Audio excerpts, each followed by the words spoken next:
Todavía, habería una relación estrecha entre a vocación del tempo presente para a jurisdição com a acentuada chamada ao judiciário e à democracia? É a justiça um espaço de exigibilidade de democracia? Pode-se afirmar que sim, se a referência for a necessidade da jurisdição para que sejam efetivados direitos fundamentais no quadro de um processo constitucionalizado e normativamente disciplinado pelos direitos fundamentais, em que de mero instrumento e superando todas as teorias instrumentalistas, passa a ser o garante de los direitos fundamentais.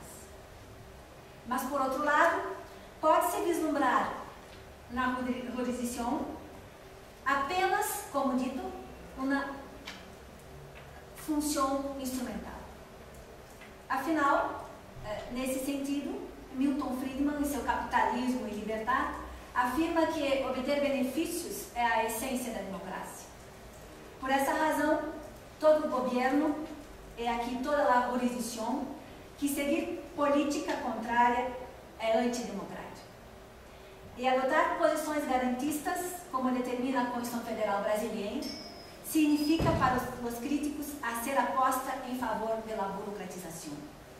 Daí ser importante estimular o judiciário a garantir a propriedade privada, a respeitar os contratos, limitando-se o debate político e no campo jurisdicional, desprestigiando-se o conteúdo das decisões, que devem ser comprometidos com os valores constitucionais, e estimulando-se apenas a quantificação e a baramização.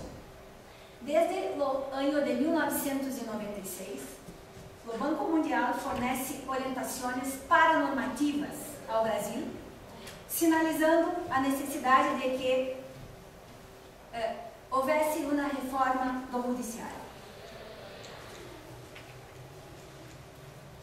Cabe invocar aqui Mirjam Damasca, em uma obra que se chama Las Caras de la Justicia. Mirjam Damasca habla que o modelo de Estado modela o tipo de processo que se tem, ou seja, tanto a organização do Poder Judiciário quanto seu modo funcional de administração deixam marcas evidentes em processo. A pergunta posta por Damasca é emblemática. A pergunta não é só que tipo de procedimento queremos, sino também que tipo de organização do Estado possuímos. Essa assimilação, como referido, é sustentada pelo consenso econômico neoliberal. Percebe-se bem que a subordinação dos Estados nacionais às agências multilaterais, como o Banco Mundial, FMI e a Organização Mundial do Comércio, consiste numa das três importantes inovações institucionais que a receita neoliberal provoca. O Banco Mundial, ao contrário de outras organizações internacionais, busca padronizar as concepções de judiciário e de justiça de forma meramente indicativa. A adesão dos Estados não se dá pela via das normas, e sim pela adesão a ideias. Com isso, orientar os governos aos interesses particulares dessa agência de fomento financeiro, disfarçado sobre a retórica da necessidade de dar mais qualidade à prestação jurisdicional, nada mais significa do que o discurso deliberado para condicionar o ruído. Colhe-se do documento técnico 319-S, chamado O Setor Judiciário na América Latina e no Caribe, que o Banco Mundial, sob um discurso aparentemente neutro, recomenda como valores para o aprimoramento da prestação jurisdicional os seguintes: previsibilidade nas decisões, no Brasil, leia-se súmula vinculante, súmula repetitiva de recursos, repercussão geral do recurso extraordinário, sentença indefinitória liminar. Independência dos juízes, eficiência, transparência, credibilidade, combate à corrupção, proteção à propriedade privada, acessibilidade e respeito aos contratos. Câmbio no ensino jurídico. No Brasil, a emenda constitucional 45 recepcionou todas estas recomendações do Banco Mundial. O que o Banco Mundial quer dizer com previsibilidade? O Banco Mundial diz para nós outros que o judiciário deve atuar com valor certeza, porquanto, sob o ponto de vista dos interesses econômicos, se o Estado e suas instituições mudam as regras do jogo no percurso da partida, as empresas não poderão saber o que será lucro ou não no futuro. A previsibilidade sistêmica para o Banco Mundial deve ser um valor a ser desenvolvido e preservado. Um dos resultados mais claros dessa adoção é, com efeito, a fragilização do ato decisório como o momento magno da compreensão e do encontro do sentido do caso concreto realizado pelos juízes. Uma vez que o juiz deverá obedecer, no Brasil, a súmula vinculante, encontrando apenas nela os elementos para assegurar a legitimação de sua decisão. Prestigia-se o predado, a normalização, decreta-se a muerte da interpretação e corre-se o risco do abandono de uma das virtudes da justiça, que é a justa medida, entendida como equidade, e que não combina com o paradigma iluminista da distração que a súmula vinculante veio revigorar. A independência dos juízes, o Banco Mundial diz que há três espécies: de independência decisória ou funcional, independência interna e independência pessoal, do homem juiz em relação aos seus súditos.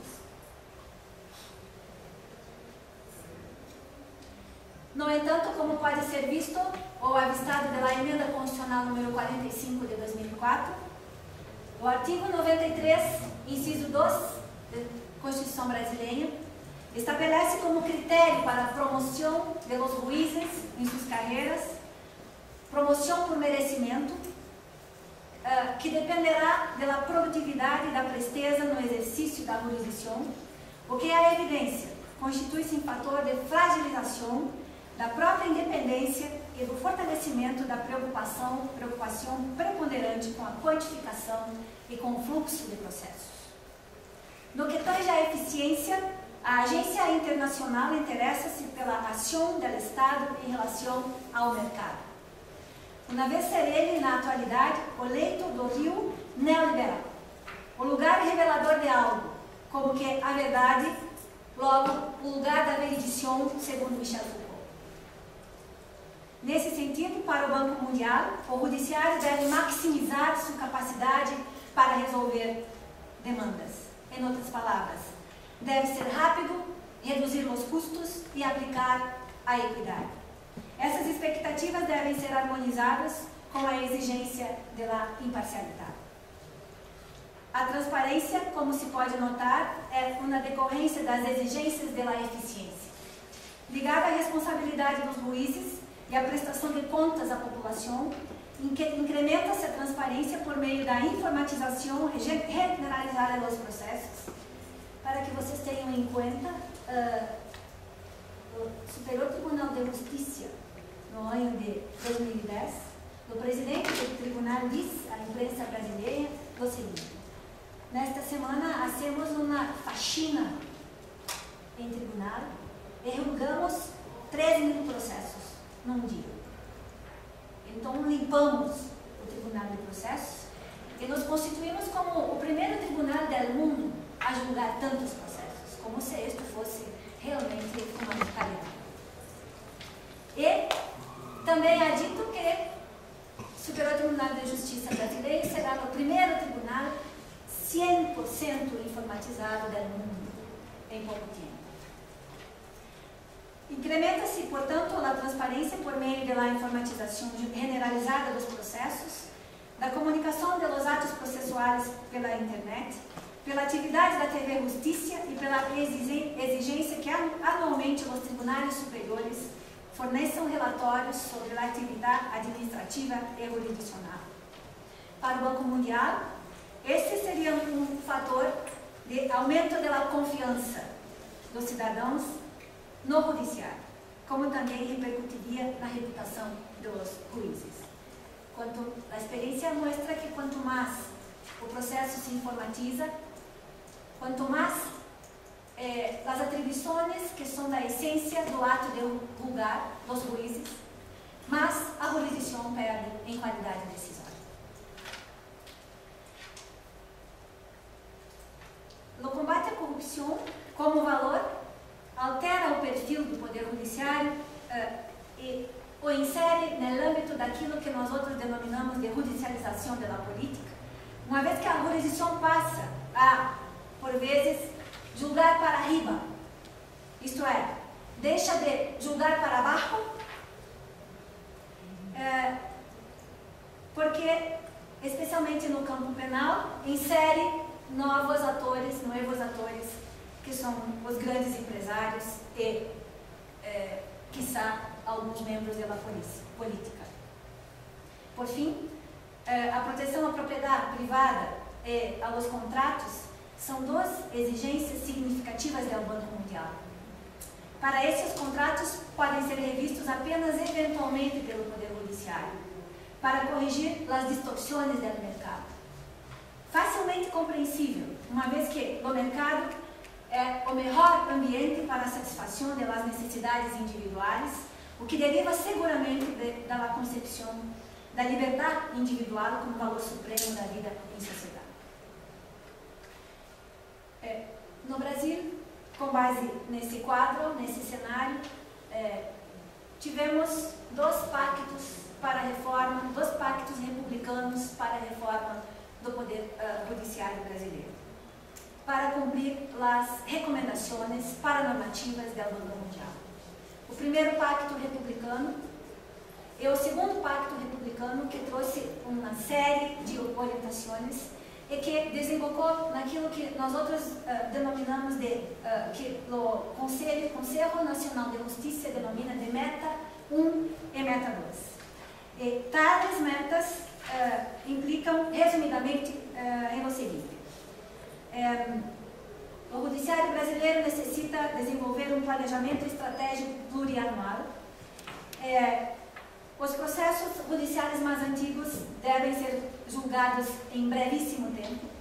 Todas as unidades judiciárias devem ser informatizadas. Informatizar e uniformizar a distribuição de todos os processos. Implantar 100% de gestão eletrônica. Tornar acessíveis as informações. Cadastrar todos os magistrados usuários do sistema. E estabelecer comunicações de atos e atos de constrições de bens de pessoas por via virtual, diretamente com instituições privadas e instituições públicas, e implantar um rigoroso controle interno e adotar o processo eletrônico em todas as unidades judiciais. Isto é realmente de chamar a atenção em um país em que a Defensoria Pública, que são os defensores do povo, não está estruturada em muitas unidades da Federação Brasileira. Não temos defensores públicos em número suficiente para atender as demandas da cidadania. Qual é, por fim, uma das reformas estruturais, portanto, que nós outros podemos identificar na atualidade? É apenas um campo muito pequeno, pero evidencia, de certo modo, a oxigenação, ao menos da Corte Suprema brasileira, o Supremo Tribunal Federal, que é marcada por la realização das audiências públicas, que para nós outros são uma novidade na prestação jurisdicional. Em processos muito significativos para a sociedade brasileira, como a utilização de células-tronco embrionárias para a reprodução de tecidos e órgãos humanos, a questão da importação de pneumáticos remoldados, a demarcação de terra indígena, a discussão sobre a possibilidade das mulheres grávidas poderem efetuar o parto antecipado porque os fetos não têm cérebro, o famoso caso dos anencéfalos, Em todos esses casos e muitos outros, um deles eu participei junto ao Supremo Tribunal Federal, representando minha universidade, que é a possibilidade de adoção das políticas públicas de acesso à universidade pública no Brasil.